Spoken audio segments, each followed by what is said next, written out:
Welcome to Room Brothers. How are you guys doing? I'm sure you guys are safe and sound wherever you are. This is the next episode of the exciting motorcycling customization and modification project that we are doing called the Suzuki Gixxer SF series. So previously we have dismantled the outer section of the motorcycle as you guys have seen in the episodes, exposing what is hiding underneath. The areas that are under the fuel tank and seat of your motorcycle tends to collect most of the dirt and grime from the roads.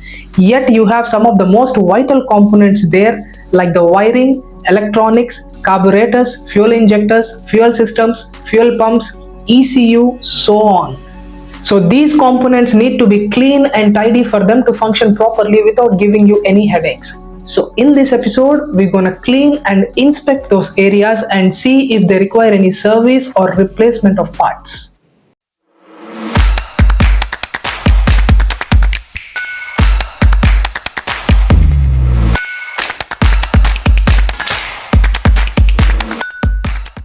If you are somebody who is already into long distance touring or getting into touring, then this channel is a must in your subscriber list. Before we begin, let's do a quick recap. Previously, we have dealt with the detailed episodes of how to periodically service your fuel tank, how to paint your fuel tank. It doesn't matter what motorcycle you have, a 100cc commuter, a 500cc middleweighter, or a 1200cc adventure tourer, giving you step-by-step procedures so that you don't have to watch any other videos on social media. And if you guys haven't watched it yet, I'll provide the links up here and at the end of the video. So enough of all this talking and let's get going. As always, grab your popcorn, sit back and enjoy the ride.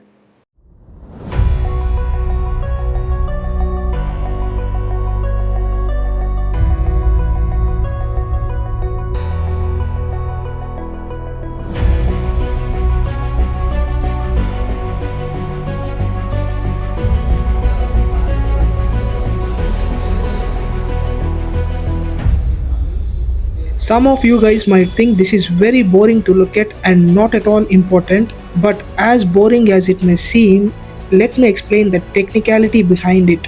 You can never check or inspect the condition of the skeleton of your motorcycle or even your car unless you do such deep cleaning, because there are a lot of tiny and small components that are placed under the skeleton of the motorcycle which usually are not dealt with during your regular service maintenance. And these things needs to be checked and inspected at regular intervals if you want to have a hassle-free ride. And let me tell you a fact, being in this automotive industry for a long time, I have given my vehicles in the authorized service centers and even to third-party mechanics outside, but none of them have shown the care that I would personally show towards my machines. Yes, they might clean it out of formality, but that too when you ask them particularly. But most of the people out there don't know this technical stuff, so they are left with no other option but to blindly trust them, and that's your biggest disadvantage. That's where Room Brothers comes into the picture. I'm not focused on views or subscribership, rather building a strong automotive community united for our love towards machines, irregardless of the brands. If you want to have a problem-free machine, especially during your longer rides, then cleaning and inspection are your dearest friends. Now, answering the question of how often are you supposed to do this kind of deep cleaning really depends on your driving style and your riding conditions. Let me explain. Let's say you are somebody who only rides in cities. Then do this deep cleaning for every 3 years, as your speeds are usually low in city and your vehicle tends to get less dirty compared to highways. If you are somebody who uses your machine frequently for long distance touring and highway rides, then do this every year. And if you are a hardcore off-roading person, then you already know it. Clean it every 6 months, but inspect it after every ride session.